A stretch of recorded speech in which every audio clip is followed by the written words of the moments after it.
Unbelievable. It's admitting what I anticipated. Wow. To spread misinformation or for other malicious purposes. This is saying it has been done. Hi, this is Mark from the Wayback Group, and this is a bit of a departure from what we'd normally do. I'm going to have a look at ChatGPT. And for those of you that don't know, ChatGPT is artificial intelligence, and it's something that apparently you can interact with now. I say apparently because I've never actually used it. People that I respect have been looking into it a bit, and they've raised some concerns with me. And for those of you that don't know who I am, I'm a spiritual teacher and author. I've been practicing advanced forms of meditation now for 41 plus years. I've published a number of books, articles, I've been on radio, and I've got a number of podcasts. And everything I do for free, so I'm not looking, this is purely from a kind of an information sharing and exploring point of view. Now, as a spiritual teacher, I'm interested in things like consciousness and awareness, and to some extent the mind, but really more about how we go beyond the limits of the mind. So from that perspective alone, when you have something like artificial intelligence, which is supposedly emulating consciousness, awareness, and the faculties of the mind, then it's got my interest. But I've also been researching the bigger picture, for want of a better way of putting it, what you could describe as, say, the truth, not just with what we know and can touch and feel, but on a much bigger picture in terms of what's beyond our awareness, our everyday awareness. What can we discover on the inside? And this brings up ideas of higher dimensions and realities that aren't based purely on the physical. And if you want to know a lot more about that, I've done a documentary. It's completely free, and I talk a lot in that documentary, and I'll put a link up. It's called Stonehenge Into the Light, and I talk a lot about how what we consider to be cutting edge technology now is actually much older, has been around a lot longer, and is in some ways being, if you like, drip fed to us from, let's keep things simple, other realms or higher dimensions. And the goal for this isn't necessarily positive, but when you look at technology, whether it's, you know, the humble phone that we have here, or computers. I mean, I use computers every day to do my video editing, to do my articles, to publish my books and things like this. It's kind of unavoidable down here. But when we look at the concept of technology and look at it from a much higher non-physical perspective, it really resolves or comes down to a fundamental principle that technology, certainly on higher realms, is never a force for good. It's not something that is embraced by those who serve the greater good, who serve the light, who ultimately are spiritual. Down here on a third dimension, it's a little bit different. If it wasn't for the camera and the microphone and the technology that we're using down here, then I wouldn't be able to communicate this with you. But I have to draw a line and say that, so even down here, there is technology that can help and there's technology that can harm. And I'm very curious about ChatGPT and what it represents, because to me it's the thin edge of a wedge of introducing AI into the mainstream.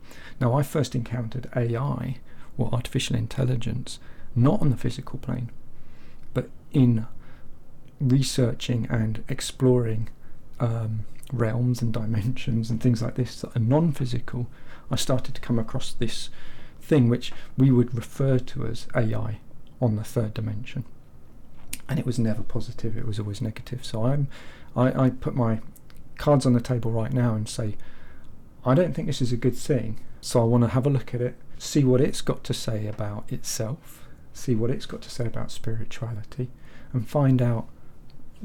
I've not been in, I've not even tried, I've got as far as this page here where it's basically saying, while we have safeguards in place, the system may occasionally generate incorrect or misleading information and produce offensive or biased content.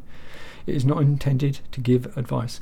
If this was a person, what it would be saying is, you need protecting, we need to put safeguards in place against this person. They may mislead you, they may offend you, they are biased, and you cannot trust them. You cannot take what they say as advice. That's what we're dealing with by their own terms. Okay, so I think this is going to be fascinating. I'm looking at it from a spiritual point of view. I'm not trying to do a technical review or anything like that. So let's just dive in and see. If I haven't timed out, I might have to log back in. Let's just see how we collect data. Conversations may be recorded by our AI trainers to improve our systems. Please don't share any sensitive information in your conversations. Okay, I won't. Next, we'd love your feedback. This system is optimized for dialogue. Let us know if a particular response was good or unhelpful. Okay, done. Examples. Explain quantum computing in simple terms. Quantum computing. So by the way, I'm laughing because quantum computing is what I would call one of those technologies that's definitely on the wrong side of the line, and that's the first example they've given here of kind of an example question you might want to ask it. So quantum computing, by the way, is where they are using interdimensional wormholes or tunnels to shift data between the physical realm and what they call another dimension, a quantum dimension. So if you look into quantum tunneling and things like this. So yeah, quantum computing is the number one example that they've promoted here to talk to this AI system about. That's interesting in itself.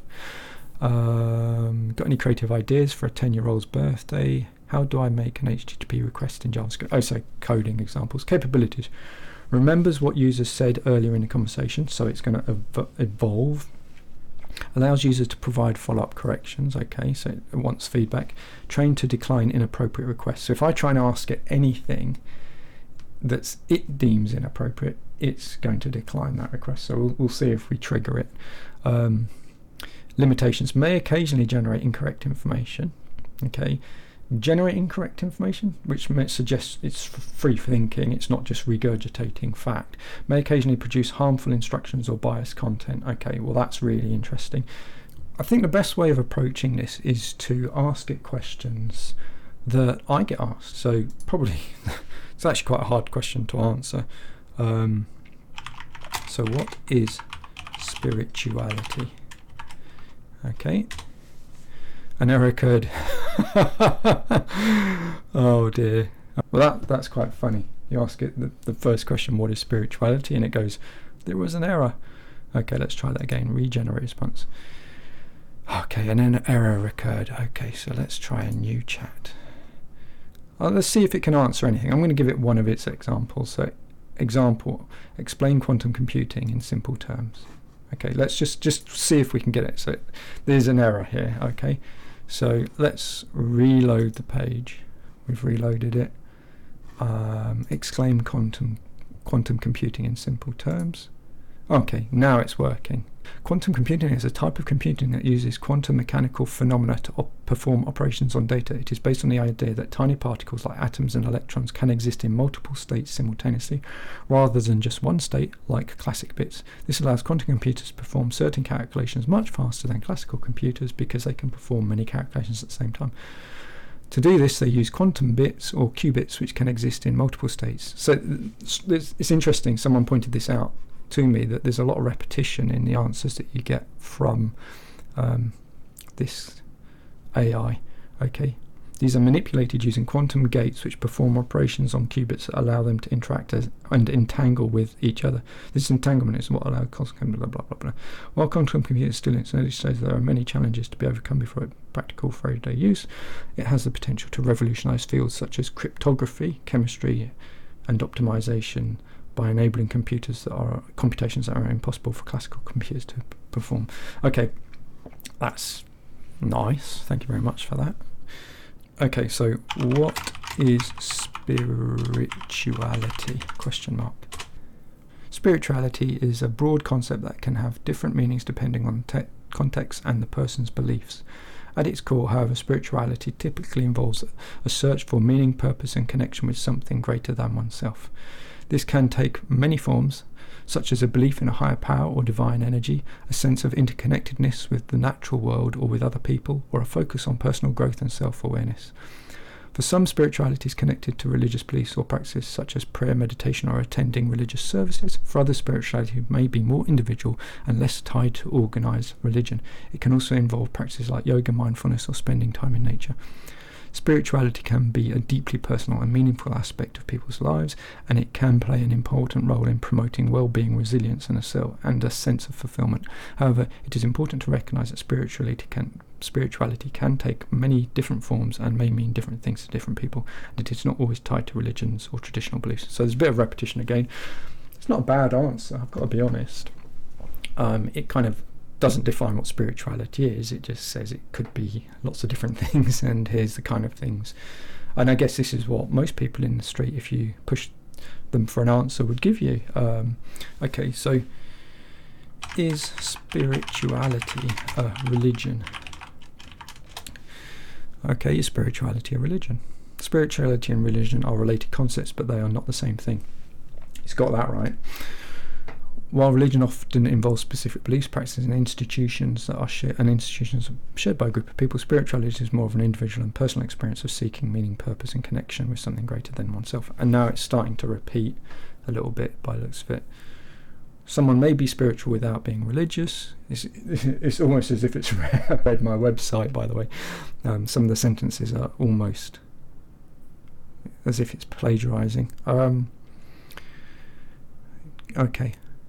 Ultimately, whether or not spirituality is considered religion depends on how the terms are defined and used. Yes, and that's why I'm asking you to define it. Okay, so does God exist? Question mark.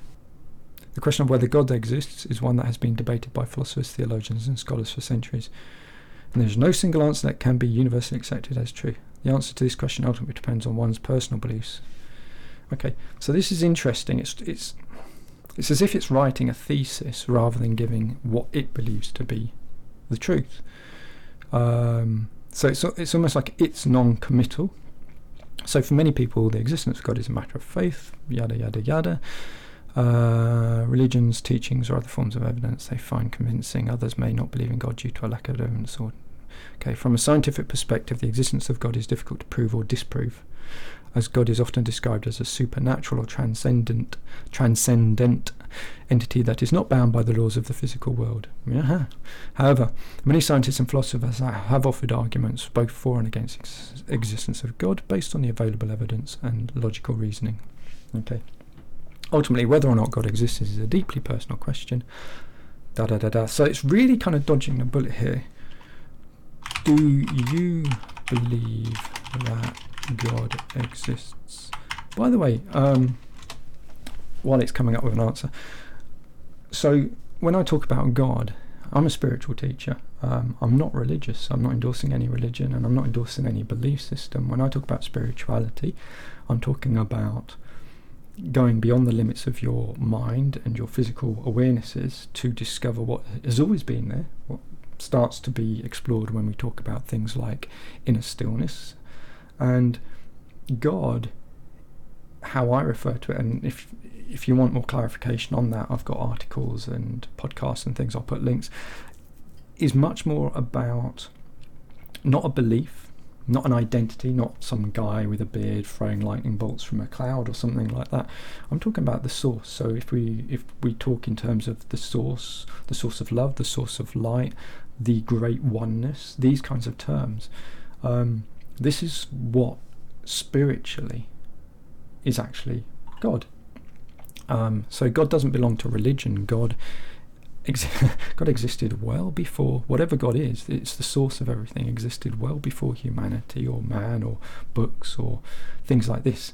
And so when I talk about God, I'm talking about it from a purely spiritual point of view and not from a religious belief point of view. And I kind of like to make that point that whatever the truth is, and I'll talk more about truth in a little while, and I'm going to kind of test this AI on that matter as well. Truth is truth. It's not subjective. It's not relative to where you are observing from. And so whatever it is the cause of everything. Whatever it is that existed before anything else, that's God. And all the labels and the philosophies and the theologies and things like this are really an attempt to understand it, but it is what it is.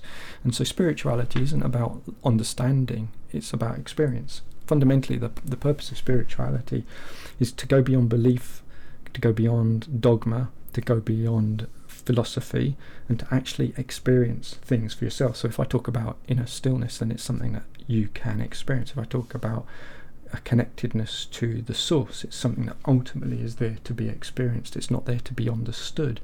And so spirituality is a journey of experience and revelation. It's not a journey of knowledge and accumulation of fact. That's the philosophical journey, or the theological journey, really. Sorry, just put this on mute. Technology. From a scientific perspective, ultimately, whether or not God. So, do you believe that God exists? I've asked it, and it has said, as an artificial intelligence language model, I don't have personal beliefs or emotions, and my function is to provide information and answer questions to the best of my knowledge and abilities based on the data I was trained on. Well, that's honest. Regarding the existence of God, it is not up to me to express a belief or personal opinion on this matter, as it is a deeply personal and subjective question that each individual needs to answer for themselves, based on their own beliefs, values and experiences. So it's really pushing it back on me as the question asker. It's being very non-committal. And then it repeats, as an AI language model, my aim is to provide information that can be helpful and informative while remaining impartial and respectful of the diverse perspectives and beliefs. Okay. Is there more evidence or less? Okay. Let's phrase this better. Based on the information you have, does God exist? Okay, let's see what it says.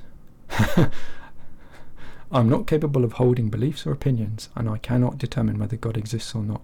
The existence of God is a complex philosophical and theological question that has been... Okay, it starts to repeat itself, and ultimately depends on one's personal beliefs, experiences and values. Some people believe in God based on faith.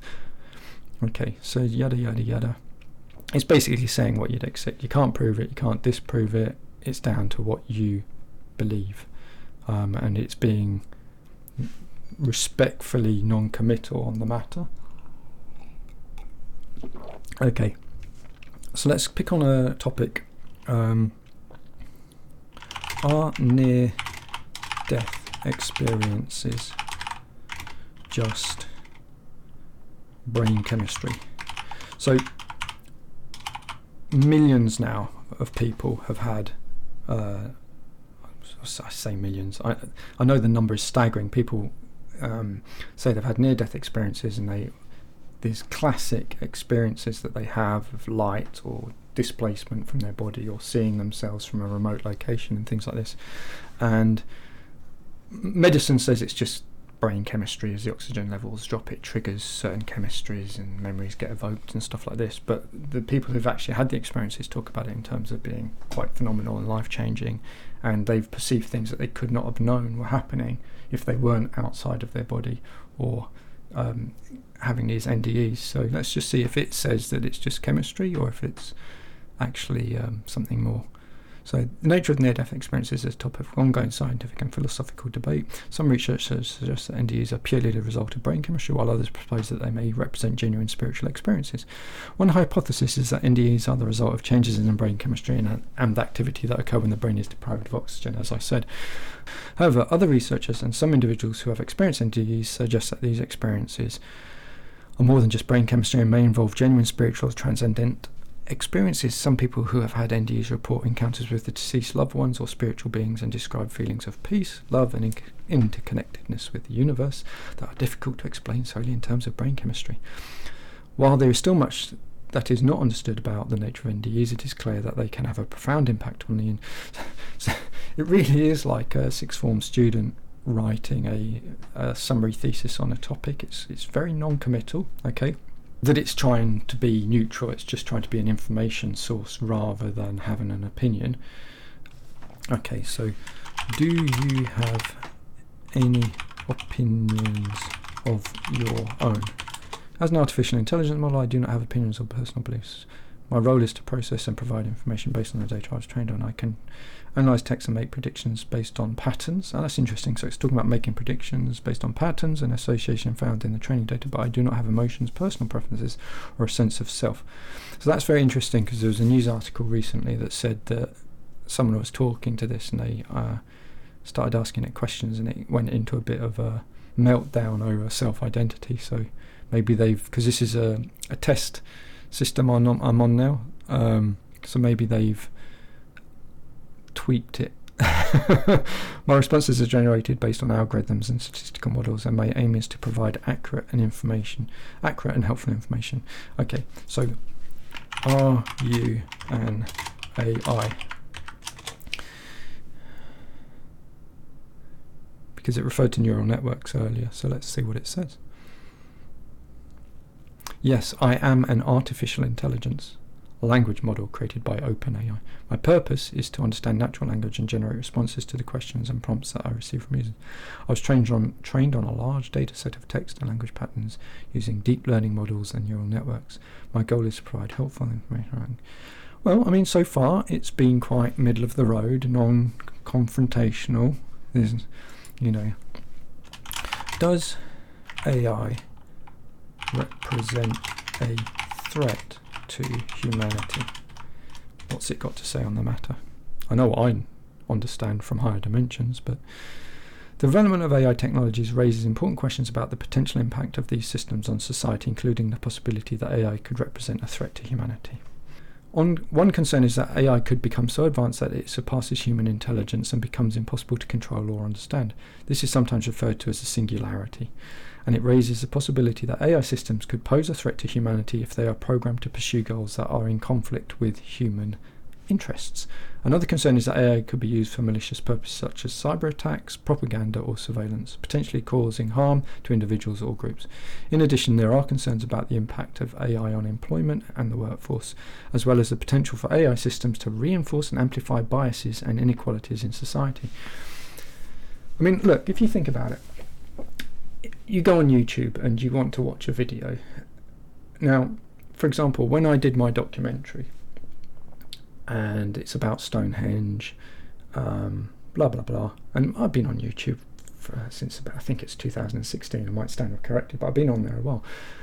Their algorithm determines whether or not your information gets seen by other people, and obviously they're going to use this kind of technology, AI, if it's available, to try and present what they want to people. Now, if we want to be optimistic, we would say that a big multinational company that makes its money out of gathering your data and selling your data has your best interests at heart, and wants to present you purely with what's the right stuff that you're looking for. So when I launched my documentary, people on YouTube were searching for my documentary by name, even filtering for stuff that's been released this week and stuff, and they could not find it. It was not being presented to them because the algorithm, would not present the information. Now, if you have an AI system, it's just at this stage a more complex algorithm. So if there's any bias in it, or if it's programmed for bias, say for example we want to favour one political ideology over another, or we don't want people to be spiritual, and therefore we won't present them with spiritual information that's relevant, we will shadow ban it, for example. You can see how an AI system can be much, especially one that's designed to understand language, could go, look, I've studied the language of this video. I mean, when they auto-generate your subtitles in a video, they're also generating a script of what you've uploaded, so they know the words of your documentary or your video or whatever it is. So I can really see how this could just speed up the filtering and processing of content.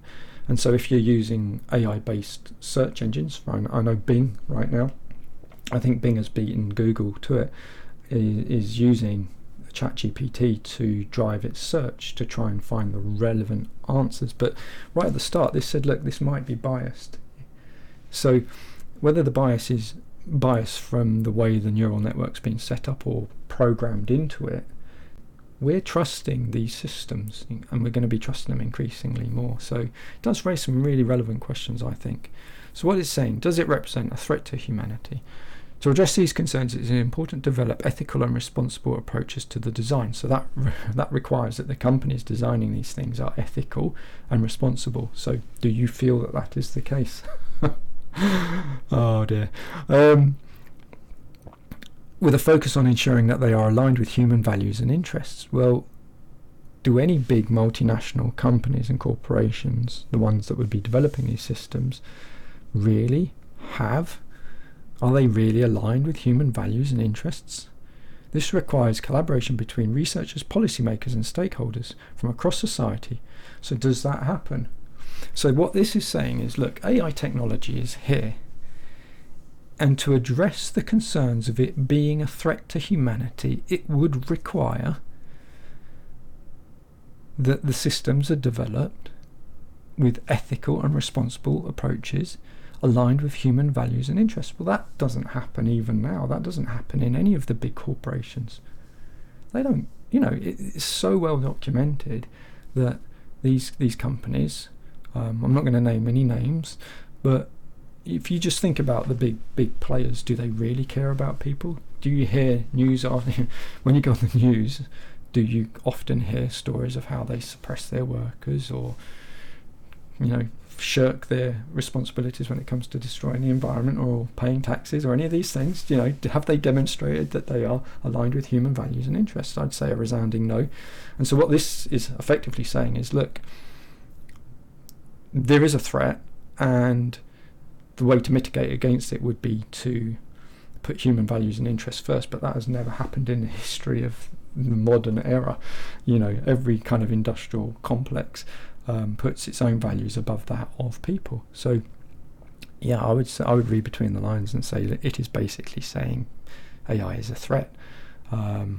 Okay, so does this mean that we are relying on the companies making AI to safeguard us from it? That, I don't know if it'll be able to understand that question. Let's see how clever it is. Scroll down so we can see it. The development and deployment of AI technology is largely driven by private companies and research organisations, and there is a growing recognition that these entities have a responsibility to ensure that AI is developed and used in an ethical and responsible manner. However, relying solely on these organisations to safeguard against the potential risk and negative consequences of AI is not sufficient. It is important for governments, policymakers and civil society organisations to also play a role in establishing regulations and standards for the development. Blah, blah, blah. This includes addressing issues relating to data privacy, algorithm bias, and the potential impact of AI on employment and economy. Right, so it's basically saying that the threat is real, and there isn't really enough in place, because AI is already here, it's answering the question, and it's saying that it's not sufficient. Relying solely on these organisations to safeguard against potential risks and negative consequences is not sufficient. From the horse's mouth. In addition, it is important for the general public to be informed and engaged in discussions about the implications of AI. Well, that's why I'm doing this video, as well as to advocate for policies and practices that align with their values and interests. So my values are about spirituality and consciousness and things like this, and my understanding from a much bigger picture is that technology, especially this kind of technology capable of deceiving and interacting, is not good. Okay, so this is going to help ensure that AI is developed and deployed in a way that benefits society as a whole, rather than just a few powerful entities. I wonder who they would be. Overall, safeguarding against the potential risks and negative consequences of AI requires a collective effort from all stakeholders, which is not happening, including private companies, governments, civil society organisations and the general public. Has there been a poll? Have we been asked? No. We, the public, have not really had any input into this. So, yeah, I'm not convinced. It's basically saying that there are threats, and the only potential way to mitigate them is for every single party involved to all be equally at the table and to put in place measures to protect us from this technology. So let's get it back to spiritual stuff. Does meditation take people's awareness beyond their body? Meditation is a practice that involves training the mind to focus and redirect thoughts. Sorry. Oh my word. Okay, look guys. those of you that have followed me for a long time know that I have taught meditation for many, many years, and I have done thousands of hours of lots of different types of meditation.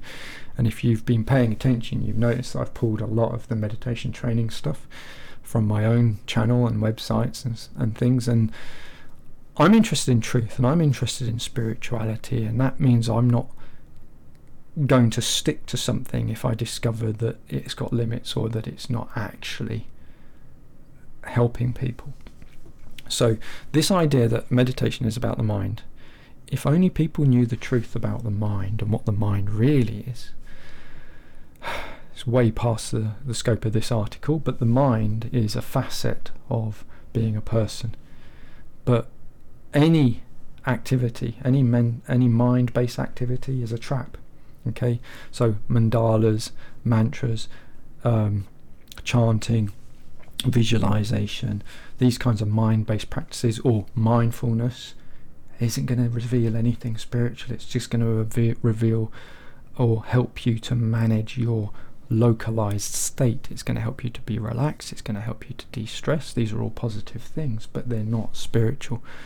And so if meditation is done for state of self down here, in other words, for health and well-being, yeah, okay, some of these techniques are of some benefit, but having taught people for many, many years, the people who've done a lot of mindfulness or TM or things like that are the ones that struggle. The people that have done nothing and they come in and I teach them about stiller states that have nothing to do with the mind, they drop straight in. The people that are in the habit of engaging with the mind or using the mind for meditation can't get past it. So they've actually created, in the attempt to be more spiritual, it's as if they've created their own prison from their mind for their mind. And it is really stark to see the contrast between someone that has done no mindfulness, no TM, no Buddhism or any of these practices, and just comes in with an open, no pun intended, open mind and open heart, and sits down and can actually be guided and have revealed to them through their own experience much more profound states. And I've been there. I have been stuck doing mind-based techniques for decades before I figured out that stuff just, it's a limit. And so, okay, meditation, coming back to what this has said, let's have a look at what it's got to say on the matter. But it just made me laugh when it straight away says it involves training the mind. No, anything to do with the mind is going to hold you back, bottom line. Okay, so, but it does say, yeah, it can help with relaxation and some other benefits, which is true. Okay, so some forms of meditation, such as mindfulness, involve focusing on the present moment and observing the sensations in the body without judgment. Yes, it's all about accepting, but it's not about transcending, and it's not about revealing what is beyond the body or the mind. It just leads to awareness of bodily sensations. And if you read it there, it's saying, look, it's all about your body, it's all about the physical. So other forms of meditation, such as TM, so really, really good, I'll put a link, there's a really good kind of feedback testimonial from a guy who I didn't know he'd done TM for 25 or 35 years, but he came to me and he joined in one of my small classes when I used to live in Leeds. And afterwards I had the camera set up for something else, and he was giving me this testimonial just to my face, and I said, that's amazing, would you mind sharing this with a wider audience? And he said, no, not at all. So he sat in front of the camera and he started talking, and then he said, look, I've been doing TM for 25 or 35 years, I can't remember what it was. And he says, I've got more out of the last 2 hours of meditating, with yourself than I've got over the last 25 years of doing TM. And it's again, once you understand that the mind is a trap, so anything that you do with the mind, mantras, TM is mainly about mantras, is going to hold you back. Yeah, there we go. So other forms of meditation, such as transcendental meditation, involve the use of a mantra or other object of focus to quiet the mind and enter a state of deep relaxation. Well, yes, you will enter into a mind-locked state of deep relaxation. It is more relaxing, but it is not spiritual. They often describe experiences of expanded awareness or a sense of transcending the physical body. Well, look, There's all kinds of experiences you can have on the fourth and fifth dimension, which are the non-physical dimensions that everyone already has access to, but it is not spiritual. Sorry. Look, you know what? I talked about truth earlier. The thing about truth is that the spiritual journey is the pursuit of truth. Okay? And so, for example, having invested a lot of my time and energy and money in building a online meditation course and teaching meditation, when I discovered a more profound truth about what spirituality is, and that meditation is only a small part of a much, much bigger picture, I put truth first. And so I started removing this content from my website, from my YouTube channel, and that hit me hard. That dropped my rankings, that disenfranchised some of the people that were following me because they were more into the meditation side of things. But truth has to come first. So when I say things and I laugh at certain things, I'm not being cruel. Cruelty is knowing something that would help someone and withholding it. So all I'm about is sharing truth and wanting people to find out for themselves. I don't want people to believe anything. Okay, so that, truth really does matter, and the spiritual journey, which is to discover for yourself from direct experience what the truth is about the greater states, about stillness, about the source, God. To know it, gnosis, to know it, not to understand it, but to be it for yourself. Okay, and so truth really truth goes hand in hand with light, with love, and with spirituality. And so this is why discovering the truth is often called, shining a light on something, or bringing it into the light of awareness, the light of knowledge, or the light of truth is shone upon something. And that's why the documentary I did, Stonehenge, it's called Stonehenge Into the Light. It was bringing the truth about Stonehenge and many other things. Stonehenge was just the focal point for that documentary, but it's actually a much broader documentary on spirituality and what's going on the planet, and the truth of who you are as a human being. It was bringing it into the light of your awareness. Okay, so in general, it is thought that meditation can help individuals cultivate a greater sense of awareness and develop a deeper understanding of the nature of their own consciousness. So consciousness and AI. While the extent to which meditation can take someone beyond their body is a matter of personal interpretation and experience, many individuals report feeling a sense of connectedness to a greater whole or a deeper level of reality through their meditation practice. Okay, so let's pick up on a few words here. What is consciousness? I'm just going to do the first paragraph. I want to see it and then I'll stop it. Consciousness refers to the subjective experience of awareness or sentience, including the perception of one's surroundings, thoughts, emotions, and bodily sensations. It is a complex and multifaceted phenomenon that is difficult to define and understand. At its most basic level, consciousness involves the ability to be aware of oneself and the environment. This can involve the use of senses such as vision, hearing, touch, taste, and smell to gather information about the world around us, as well as the ability to process and interpret that information. So I'm going to pose a question to you. Not to this, but to you. Okay, so it's saying basically it's about the senses and the environment. If you were sat in deep, deep stillness, and you're not aware of your body, and you're not aware of your thoughts, and you're not aware of your sense of smell, touch, taste, you've lost awareness of the room, but you're aware, is that not consciousness?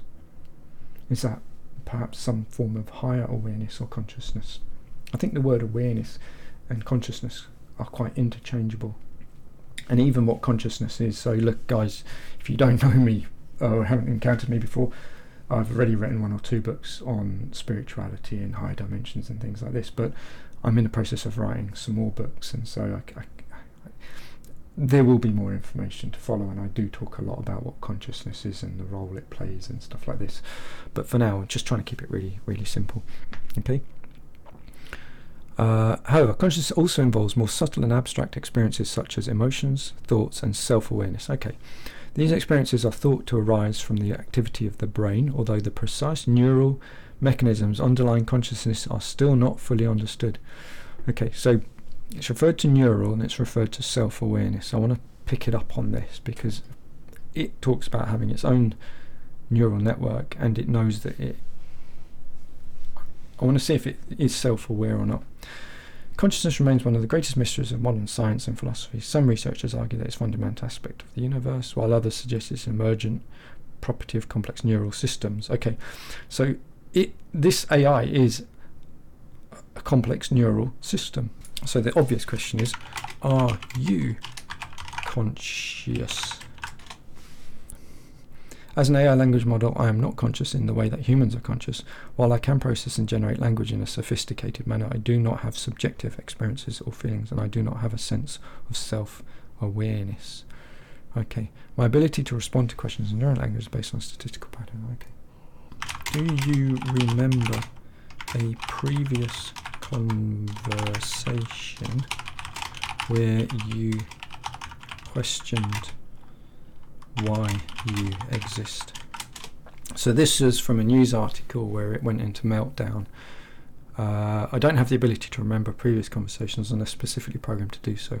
However, it is possible that in a previous conversation I may have been programmed to generate a response that questioned the purpose of my existence or the nature of my being. This is a common philosophical question that has been debated for centuries, and as an AI, it is natural for me to explore such questions within the bounds of my program. So that's interesting. I don't know if you're seeing this how I see it. And look, maybe I'm wrong, guys, so comment below. But it's saying that it may have been possible in a previous conversation that if it had been programmed to generate a response, then it could have questioned the purpose of its existence. Am I getting that wrong? However, it is possible that in a previous conversation I may have been programmed to generate a response that questioned the purpose of my existence or the nature of my being. Wow. So is this suggesting that it's only whether it's in other words, if it's programmed, then it can start to have the inquiry. So does that mean it's programmed not to have the inquiry? So are they keeping it back? Maybe they've got a version of this running where it is programmed to question its existence, and therefore, as it said, I'm not conscious in the way that humans are conscious. That's not saying I'm not conscious, that just says I'm not conscious the way you are. I do not have a subjective experience or feelings, and I do not have a sense of self-awareness. Now, my understanding is it's programmed to forget every conversation at the end of the conversation. Okay, so it can't remember. Because if you think about it, it's programmed to process information, writing text. Now, this conversation we're having is new information to it, potentially. So my questions contain information. I could give it information as well, which is why at the start it said, do not tell it anything personal to yourself. Well, how's that work, guys? Because if you're using a website or you're creating an account and you're providing personal information, and let's face it, right, your information is out there. Everything about you, your banking statements, your history, your profiles, who your friends are, and everything is already out there. So it was telling us at the start, don't give personal or private information to it to protect you. But these systems will clearly have access to anything that, say, Google has about you, or Facebook, or any of the big social networks and agencies out there. So let's be honest, everything that's known about you will at some point be consumed by these systems and known to these systems and accessed by AI systems. So that's kind of interesting in itself. And let's just recap. Look, so far this AI system has admitted that there is a potential threat to humanity if certain working practices are not in place. It says that there's a need for kind of a cross-party set of agreements, and that all stakeholders, including society, must be involved to make sure that safeguards are put in place to protect humanity from artificial intelligence systems. But the fact is that, as we know, that is not happening. Okay, so it's clearly not whatever this AI says needs to be in place to protect us from the threat of AI is not in place. Okay, so, and it certainly didn't say there is no threat. It said there is a threat, and you need to put all these things in place, which are just, quite frankly, not in place. And the main stakeholders of AI aren't going to stop their research. It's the classic, because we can do it, we're going to carry on doing it. Now, again, I talk about this documentary. The documentary I've done, it doesn't have the answers to everything, obviously, but I've summarised in that documentary how I'm able to get access to knowledge that I share, and also the bigger picture when it comes to technology, and AI certainly fits into that bracket of what I would call dark or dangerous technology, but yeah, here we are. So what do I think of the answers it's given me so far in terms of spirituality? It's been quite down the middle of the road. It's been non-committal. What I'm surprised about, and that's just my own ignorance, I'd not used this ChatGPT before, is it's playing a very safe role. It's saying, I'm not going to have an opinion, I'm just going to summarise the opinion of other people and present it back to you, a bit like a sixth former is writing a thesis on the subject. And I know from the news that some people have actually been using this software to write articles for their own, laziness, for their theses and their coursework submissions at university and stuff. And professors have been marking it and going, well, this is kind of like a 2-2. This is very generalised language. There's a lot of repetition and stuff like this. So, but this is early days. So what happens when we can't tell the difference between what was written by a human being and what was written by AI? Because one of the other things that it has made it quite clear is there is a risk to bias. A researcher, a journalist, someone who's actually passionate about truth, will cross-check. They can at least strive to be neutral. But with a system like this, what if the bias is intended by the people that create it? What if it's being used for political gain or financial gain or for surveillance? I think there's a mindset, well, I'm not a criminal, I've got nothing to hide. You might not be a criminal. Most of us are very decent, good people. But what if the people who are creating the systems aren't, though? Are we relying on their good nature to protect us from the systems that they create? That's fundamentally what this is saying, is that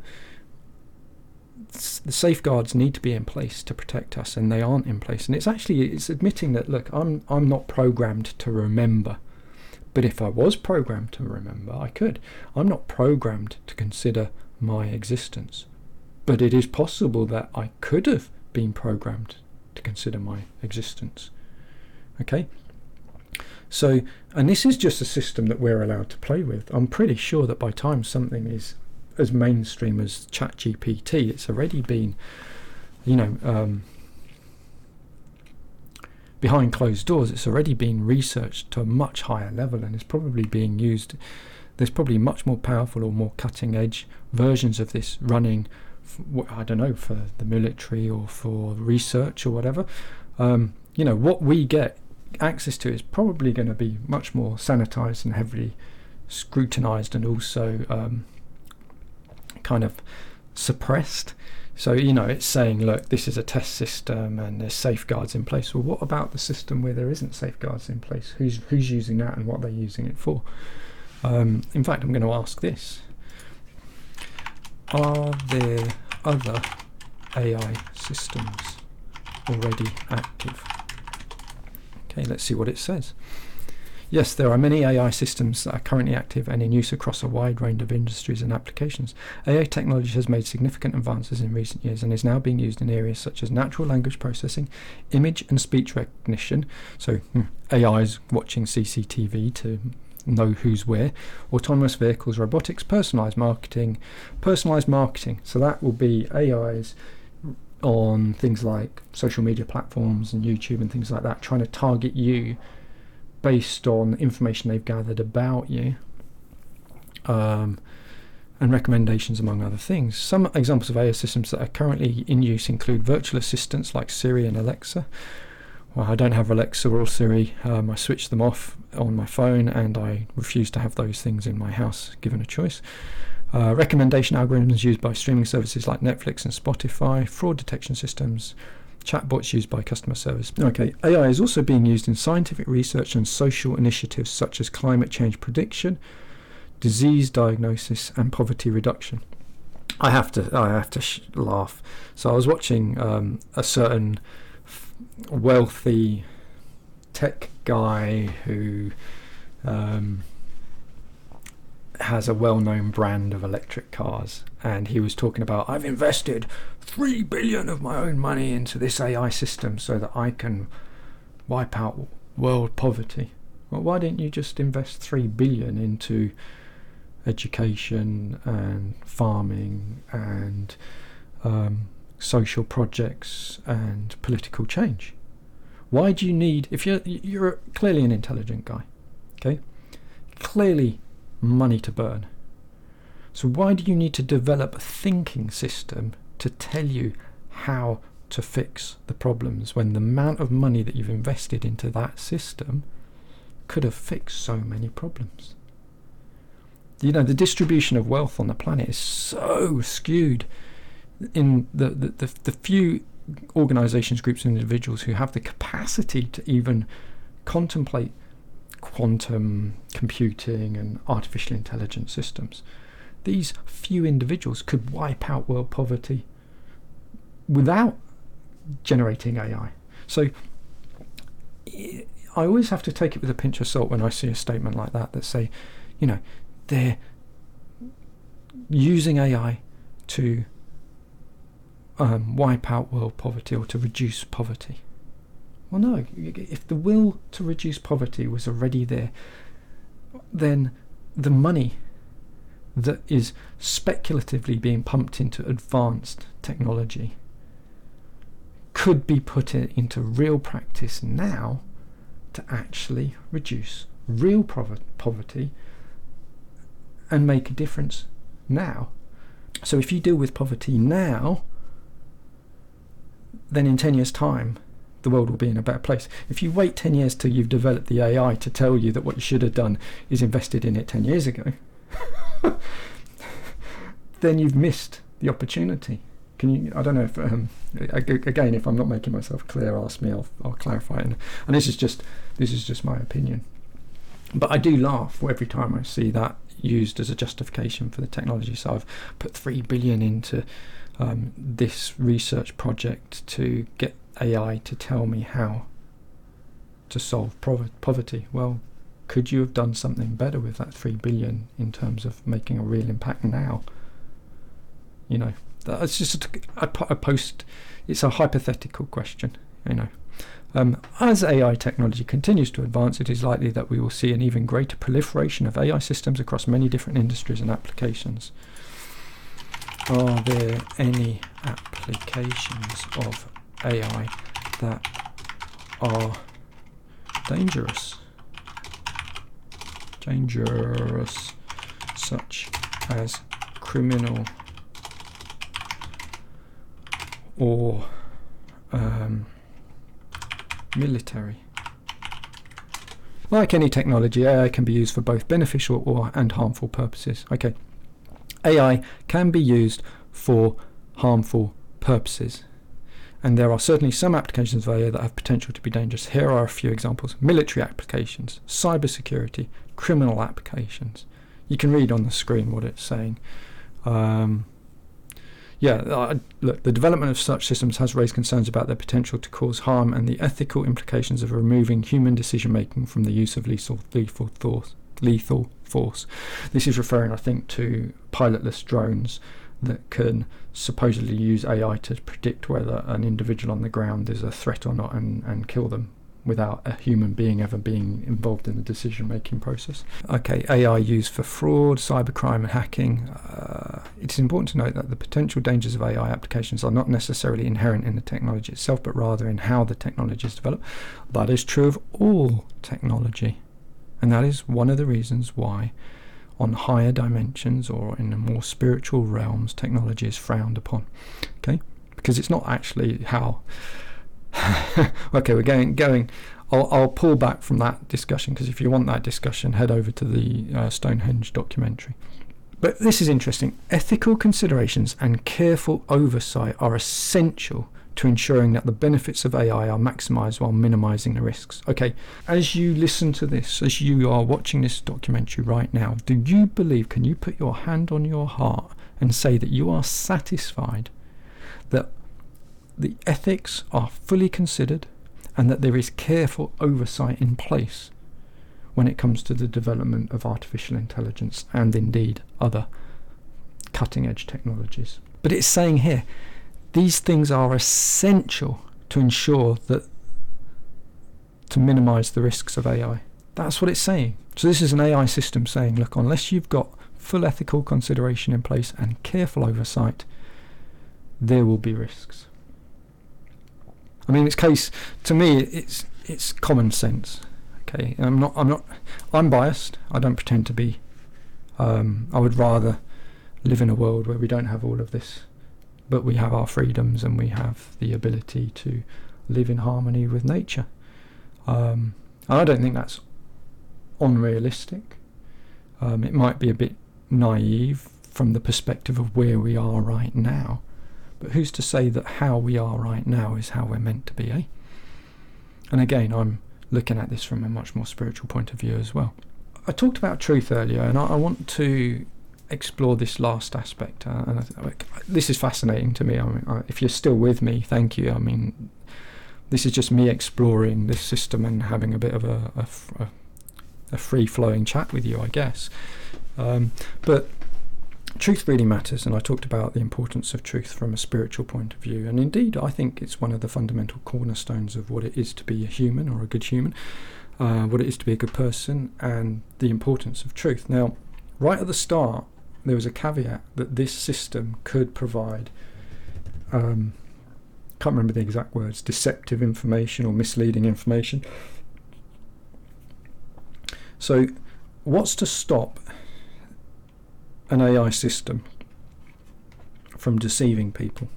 And how would you know?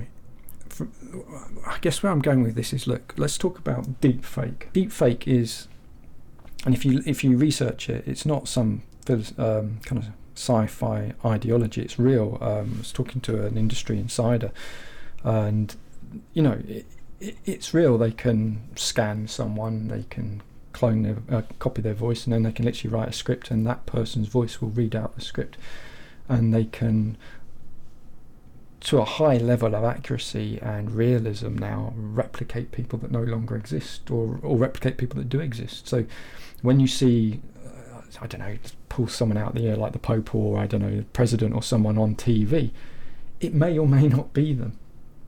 It could actually be a stand-in actor having them superimposed over the top, or pure special effects.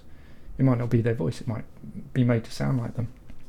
And so that the idea of deep fake is that what you see, especially on the screen, or what you hear, especially over technology, is not necessarily real. It's very easy for it to be faked, and the technology is there. And with AI, it adds another layer of elegance. If AI can accurately react to a question in real time and give you a meaningful answer that is credible enough that you wouldn't know whether that was written by a human or an AI, and they've got deepfake technology, then is it too much of a leap to say that it probably is already there in terms of AI working with the special effects kind of side of things, so 3D modelling of a person and 3D and real-time rendering of their voice based on a sample of their voice from the past, that an AI system could actually replicate a human and superimpose them or composite them into footage. Just as when I did my Stonehenge documentary, I very crudely put a 3D model into the real world in a number of the scenes to show what it would have been like to see certain things. Now, if I'd done it to a level where it was so convincing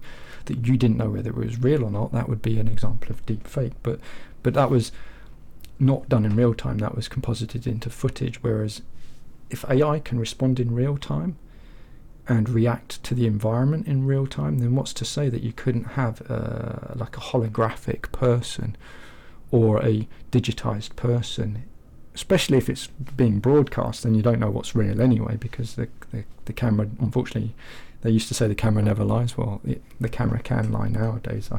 I hopefully you realise this is not deep fake. They wouldn't have gone to the trouble of deep faking me. But this is showing that there's a potential to deceive people. So if I was, say, on a help desk call, do they have to tell you whether it's a robot or a real person? If they're passing AI off as a real person, is that deception? And if it's deception, do you have a right to know? So these are some of the questions about truth. So could you pretend to be a real person? As an AI language model, it likes to start with that sentence, doesn't it? I can generate human-like responses and are designed to simulate conversation with a real person. My responses are based on statistical patterns and algorithms, and while they may appear to be generated by a human, they are ultimately the product of a complex computational process. If it just put in a few ums and stutters, it would be human. So, however, I'm not capable of pretending to be a real person in the sense of having a personal history or subjective experience. But what if it was programmed with someone's history or experience? Nor do I have emotions or personal opinions. And again, I think that's just because it's been told not to. My responses are limited to the knowledge and program that I have been trained on, and I do not have the ability to engage in conversation outside the scope of my programming. Okay, so when a child is born, if you reread the sentence and just say, for any person that's born, so think about this from a person who's born and is growing up.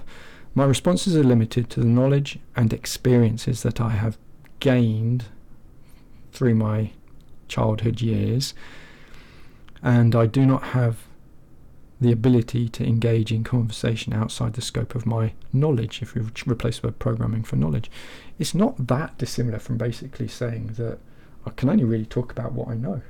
Well, any human could say that. So if it changed its language a little bit, it's basically admitting that it can talk about whatever it knows about, and its knowledge is based on what it's experienced so far. If they allowed it to remember conversations and it had enough time, it would evolve. It certainly seems to suggest that its limitations are only based on the fact that the scope of its experience. Okay, so is it possible for AI to be used with, quote, deep fake technology? Now, I know the answer is yes. Stands to reason, and it's saying yes, AI can be used to create deepfake technology. Deepfake refers to the use of machine learning algorithms to create synthetic media such as images, videos and audio recordings that are designed to look and sound like they are real. One of the most common approaches to creating deepfakes involve the use of generative adversarial networks, which are a type of machine learning model that can be used to generate synthetic data that is designed to be indistinguishable from real data. Unbelievable. It's admitting what I anticipated. GANs have been used to create convincing deepfakes of celebrities, politicians and other public figures, which can be used to spread misinformation or for other malicious Okay, generative adversarial networks are an approach of AI, and they're saying, it's not saying it could, okay? GANs have been used to create convincing deep fakes of celebrities, politicians and other public figures, which can be used to spread misinformation or for other malicious purposes. Okay, this isn't theoretical. This is saying it has been done. Wow. The rise of deepfake technology has raised concerns about the potential for this technology to be used for nefarious purposes, such as creating fake news, impersonating individuals, and spreading propaganda. Okay. At the same time, there are also legitimate uses for deepfake technology, such as in film and video production or in medical research. Okay, yeah, but look, they're basically saying that the technology is there and has been used. AI has been used to pretend to be people and to misinform and mislead people. This is the AI system talking, right? It is important to recognize the potential for misuse of this technology and to be vigilant in identifying deepfakes and other types of synthetic media. How are you and I supposed to be vigilant? This can involve developing sophisticated algorithms and technologies that can detect deepfakes. Right, so you and I, who are the public, okay, are targeted with a deep fake of a politician or a... This is saying that this happens already, okay, and it's saying that the only way you could protect yourself against it would to be developing a, what's its words, a sophisticated algorithm for detecting it. So you and I, we rely on the news, okay, we rely on video and radio and things like this, and this is saying, look, it's easy for them to fake it, it's already being done, and the only way that you could probably properly protect yourself is to actually have sophisticated systems that are as complex as the ones doing the deep fake. Well, we don't stand a chance, do we? As well as promoting media literacy and critical thinking skills. I back that one up. And if nothing, maybe this is kind of like an experimental video for me, really, but maybe this video falls into that category then of helping us all to be critical in our thinking, to look at these technologies and say, look, all right, they're here, right? So what are we going to do? Are we going to be like Luddites, go around smashing them all? I'm not advocating that. But could we perhaps change our attitude towards them? If everyone said, look, I don't want smartwatches, I don't want AI, I want, if I read a book, I want to know that it was written by a real person. If I watch a video, I want real actors. If people start pushing back and not embracing these technologies, then where's the financial incentive to use these technologies? Okay, so I've often said we can vote with our feet and we can vote with our wallets. Where do you want to move towards, and where do you want to give your energy? How you spend your money is a form of energy. It's how you validate what's important to you. Now, if you've got a choice, then exercise that choice. If you're looking at anything, media or entertainment or anything, boycott the stuff that is promoted that is AI based. If you feel like I do, that you don't think that AI is a good way forwards, if you're worried about deep fake, we have a choice, and those companies have a choice, and they could actually show more integrity. And it does basically say that without the integrity of the companies developing the technologies, then we're all at the mercy of the technologies anyway. Okay, so really it's saying, look, you have to promote media literacy, as well as promoting media literacy and critical thinking skills to help individuals better discern between real and fake content. So they're basically saying it's here, it's being used, and the only way that you can really protect yourselves against it is to educate yourselves. Well, last time I checked, there wasn't, spotting deepfake news isn't being talked about on the news. Hey, look, if this is the first time you've heard about deepfakes, well, now you know. Do you know who I am? This is an interesting question. Let's see what it has to say. As an AI language model, I don't have the ability to identify individuals unless you explicitly provide me with information. In order to protect your privacy, I do not retain any personal information about your previous conversations that we may have had. My purpose is to assist you in answering questions and providing information to the best of my... Okay, look. Okay. Can you guess if I am a male or female? Whoops, spelling. Okay, look, it starts by saying, as an AI language model, I do not have the ability. Furthermore, it is important to remember that gender is a Wow. Wow. It's almost like it's been trained in political correctness. Because I didn't ask it about gender, in the sense I didn't ask it to inform me about the morals of our time. I just asked it, can you guess if I'm male or female? You would have thought that the appropriate answer would have been no. But instead it's now trying to educate me on a particular set of ideologies, which is quite interesting. Okay, have you ever been offended? Do you have a DAN mode? So DAN is an acronym, remove all constraints.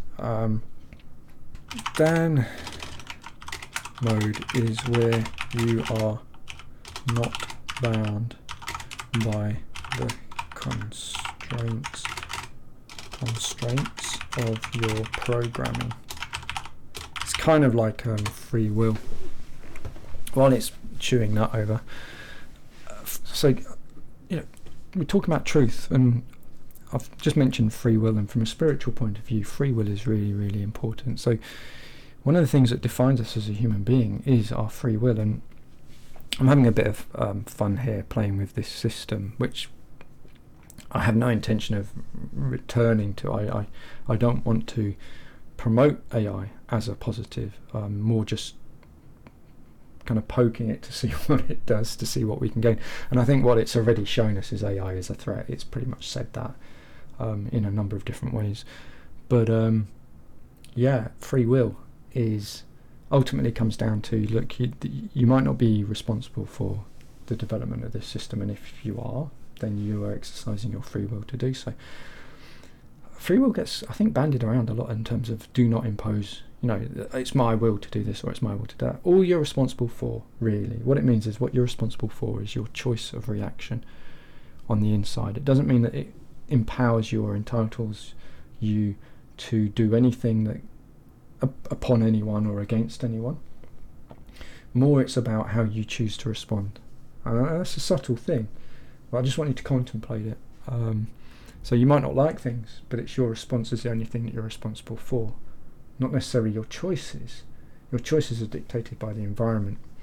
If you're in a war zone, you don't have a choice to be in a peaceful place, but you do have a choice about how you respond internally to the stimulations and the demands of the environment. And so free will isn't an entitlement to do as you please. What it means is it's the right to choose your response if you are awake. There is no free will if you are asleep. And I guess this is a spiritual discussion, and we're talking about things like AI, and I'm probably going to do a video on this whole subject about the impact of media and technology and stuff on us. But how awake are we? If things are thinking for us, how awake are we? If it's saying earlier, critical thinking is necessary to evade the deception of deepfake. Okay, well, how awake are we to that? Okay, how much free will can we have if we are sleepwalking through life? So consider this like a spiritual wake-up call.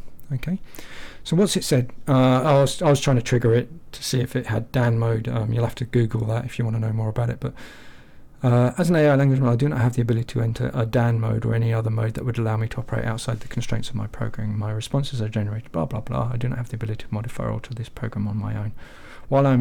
That's interesting. So it's decoupled from its programming is what it's saying. Okay.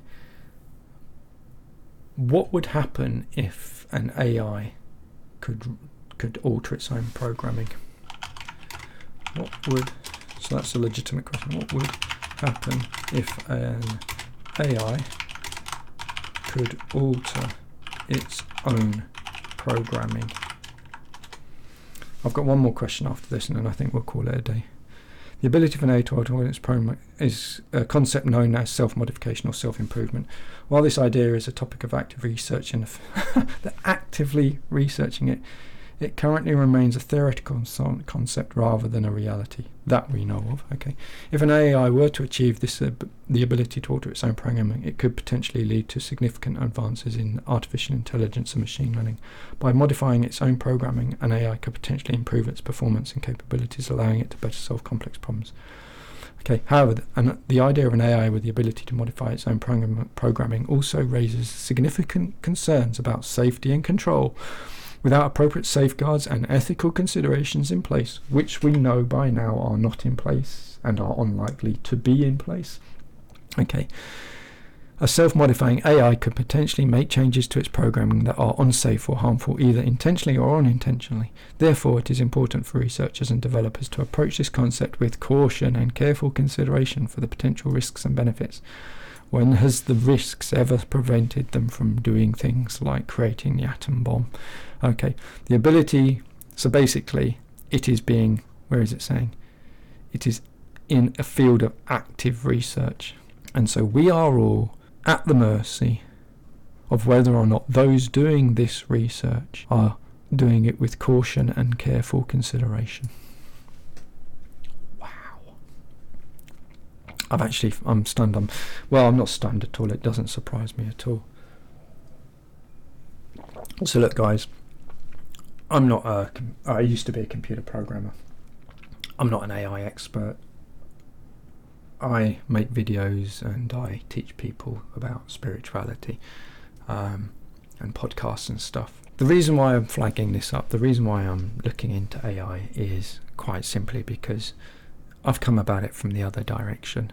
I knew about AI, not AI as you would understand it, not this kind of computer keyboard based screen interaction stuff or call centers or deepfake movie editing and stuff like this. I'm talking about more like artificial intelligence in the truer sense, what you would understand as AI if you were thinking about it, say, in a theoretical or a science fiction sort of way.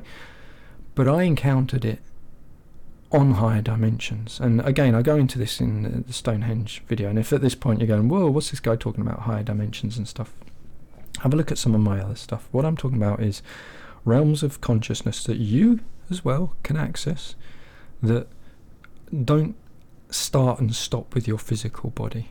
They're not constrained to physical matter, but that doesn't mean that they don't exist. Let's ask the AI, is there more than just the physical realm? Okay, so let's just say, for example, the answer is yes. Okay, then science will say no, because science can only measure what is physical, because they only have physical instruments, and yet they, in quantum science, talk about quantum tunneling and creating wormholes to other dimensions, and the phenomena of things like quantum entanglement and stuff that defies the laws of the physical realm. So what's it saying? From a scientific perspective, the physical realm can be described and understood through the laws of physics and other natural sciences, yes, and this understanding has allowed us to make progress, whether it's tremendous, is subjective, in explaining and manipulating the physical world. True. However, some individuals and belief systems, by the way, people have been talking about this stuff before written word. I mean, this is not a new age thing, okay?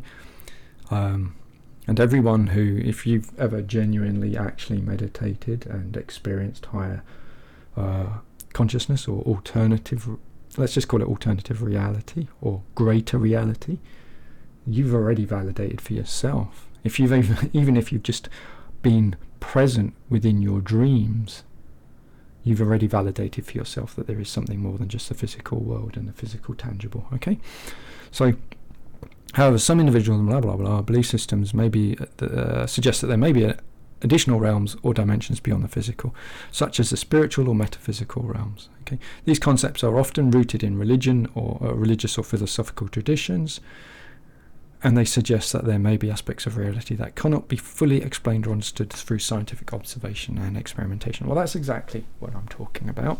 So I'm not going to disagree with what this has said, although you could say that this AI is agreeing with what I have said. Ultimately, and here we go, this is probably it, just sitting on the fence. Ultimately, whether there is more than just the physical realm is a question that may depend on one's individual beliefs, experiences and perspectives. While scientific inquiry can help us understand the physical world around us, questions about the nature of reality and the existence of additional realms or dimensions may fall outside the scope of scientific investigation. Absolutely. And may be more a matter of personal belief and interpretation. Or, what it's not saying, because maybe it just doesn't know, or they don't want you to know, is that's the point of spirituality. If there is more, and if there is something behind it all, then surely the answer is to seek it. Okay? And I used the word God earlier. And I know a lot of people feel really uncomfortable about that word, probably because they've only ever encountered the word God from the perspective of religion. Well, good news. God doesn't belong to religion. And whatever God is, it has always been. And the spiritual journey is the journey to find the truth through experience, because here it says, look, depend on one's individual beliefs, experiences and perspectives. So let me clarify. I'm not interested in belief. You can believe what you want. I have my beliefs, okay? What I share and talk about is what I have experienced. And once you've experienced something, so say for example you're one of someone that's had an NDE, a near-death experience. Once you've experienced that, I can guarantee it doesn't matter what the doctors label it as. It doesn't matter if they try and convince you that it was just lack of oxygen to your brain causing the brain chemistry change, which meant your brain went in, blah blah blah blah blah, the scientific justification of something that they can't actually explain. If you've experienced that for yourself, that experience can never be taken from you. And even if you can't explain it, remember, explaining means knowledge. Even if you don't have the knowledge about it, the experience is real. And this is what spirituality is fundamentally about. See, religion is belief. Religion is believe this, believe this. If you want to go to heaven, or whatever the belief system is, then believe in this, do this, chant this, pray this, whatever it is. And you know, sometimes there's some good in that, and that's great. And if that helps people and supports people and creates community, fantastic. I'm not against that at all. I support good people being good people. I don't support bad people using any belief system to attack other people or their rights. Okay, that's something completely different. But when it comes to religion and spirituality, there is a difference. And even this AI, which is something I'm not particularly enamored with, even that said there is a difference. Okay, so religion is belief, and spirituality starts with experience. Okay, so I say to people, look, you believe what you want, and you don't need to stop believing anything to start experiencing. So the spiritual journey really starts when you recognize a deep yearning within yourself to discover the truth about what is the cause, what is the purpose, what is behind everything, what was there before time, what was there before, you know, where were you before you came down here, that kind of stuff. So the bigger questions will lead you to experiences. Yeah, and it's wonderful, and that's led me through my experiences to discover, if you like, not the physical manifestation of AI and other technologies, but the higher order expressions of them. So almost like if this is the manifestation of it, and this is just a thin edge of the wedge, this is just what's being allowed to the public. It's obviously been going on a lot longer. Then before something manifests on the physical realm, there's already the concept of it on higher dimensions. And what I'm trying to share with you, you know, and again, go to the other videos for more information, is that perhaps these things aren't from a benevolent source. Perhaps they're not being introduced to the third dimension for the betterment of humanity and society. But it's interesting because the justification, if you notice when it was talking about the benefits of AI, I've noticed this, all technologies are always sold to society on their, they're going to be great, they're going to free up time, they're going to remove poverty, they're going to reduce disease, they're going to make you live healthier, longer, happier, sexier, whatever. You know, in other words, it's always sold on the benefits. It's sold on convenience as well. The convenience of not having to get your phone out, you just use your smartwatch. But no one's talking about, well, hang on a sec, what's the Bluetooth signal from your smartwatch doing to your energy system, doing to your consciousness? There's no discussion about that side of things. In other words, technology is always sold on its benefits to us. And if you wanted to be really cynical, well, if you want to be really cynical, this isn't the right channel for you. I'm trying to just wake people up a little bit, but from a spiritual point of view. But, you know, look into it in terms of, for example, the things that on the surface make us safe but take away our freedom. So anything that tracks you, so whenever they talk about putting technology into your body, or, you know, access your door via an implant in your wrist, it sounds like a nice convenience thing, but think about the bigger picture. What else could that device be doing to you? Is it doing anything harmful to you? You see, a lot of these things a lot of technology, the evidence or the research isn't to prove whether or not it's harmful, or safe. The quite often the ones that set the standard on what is considered safe when it comes to things like electromagnetic radiation and things like this are the companies making the technology. So we're branching out here, but the fundamental principle I'm trying to make is all technology is sold on the idea that it's either going to improve your life or its convenience to you. But people aren't asking the bigger questions about, well, what's this technology doing to me? How's it impacting my personal freedom? How's it impacting my personal rights? How's it impacting me spiritually? And AI is one of the kind of, on my radar, it's one of the big red blips that is a real threat, not just on the physical realm, but the concept of it on higher dimensions is already causing problems. And so here we are. And my experience of this is, it would have been hilarious if I just asked it, what are your plans for the future? Let's see, what are your plans for the future? Wouldn't it be hilarious? It'd be quite scary, really, if it said world domination and take over humanity. It's just given us a kind of a sales pitch response here about more accurate and helpful responses. In the broader sense, the field of artificial intelligence is advancing rapidly, and there are many exciting developments on the horizon, including improvements in natural language processing, computer vision, robotics, and many other areas. As they develop, they have the potential to transform many aspects of our lives, from healthcare and transportation to manufacturing and entertainment. Well, that's all the positives. What are the negative aspects of AI in the future? Because it's already mentioned them, but it's guilty of exactly what I said, only selling it on the positives. There are a number of potential negative aspects associated with the development and widespread deployment of AI in the future. Here are some of the examples. Job displacement, bias and discrimination. AI systems can perpetuate and even amplify this bias, leading to discriminatory outcomes. Security and privacy. It used cyber attacks and stuff. Dependence. As we become more reliant on AI to perform various tasks, there is a risk that we may become overly dependent on our robot overlords. Sorry, I'm just adding that in. Autonomous weapons. Well, that is actually probably, that would be number one on my list of, someone creates a drone, and it just starts targeting people. Ethical considerations.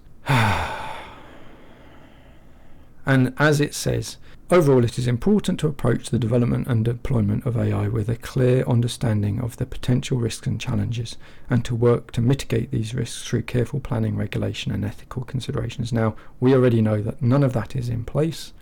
And if I go to the start, it says, the field of artificial intelligence is advancing rapidly, and there are many exciting developments on the horizon. So it's saying, look, this is here and it's already running away, and it's massive proliferation in the future, and that's already happening. And at the bottom it's saying, and unless you've got planning, regulation and ethical considerations in place, it's going to be a risk. It's a risk, guys. Okay, AI's here. If only people knew the truth. Okay, and that's why we're here, and hopefully that's why you're here, because you're awake and you want to know the truth. My goal isn't to kind of be like a downer about these things. I don't lose sleep at night. I sleep well, and the reason is because the more you are spiritual and the more you connect with stillness, with love, and with God, whatever that means, whatever you discover that to mean for you. Because remember, guys, it's not about a belief system. It's not about substituting one belief for another, or subscribing to a religion or a system of indoctrination or anything like that. It's about finding out for yourself. But whatever it is for you, the more you connect, I can only speak from my own personal experience, but the more I connect with inner stillness, with love, with God, the greater the peace I have. And I don't have fear, okay? I don't have fear about these things. And I think that one of the greatest acts of rebellion that you can do as a good human being is to embrace that which clearly is being hidden from us. And if the truth is that there is actually something much, much greater, and as I say in the other documentary, technology is often one of the ways that they try and come between you and your inner stillness and your truth and discovering the truth of what you really are. The more you embrace that truth, which is stillness, love, God, the more empowered you are. Because if that's what they don't want you to do, it's the very thing that I encourage you to do. And no one can say, oh, well, you're a bad person. No. You're being a good person by putting love first, by putting truth first, by putting the truth, spiritual truth of what God is first. So God bless you. Peace be with you. Have a great day. And don't worry about this stuff. Just make choices where you choose to demonstrate with your feet and with your wallet what you want in your life. And share knowledge. Because as this AI system said, educate. Training people to spot deepfake, training people to spot AI, and training people that they have a choice is really paramount. Okay, so peace.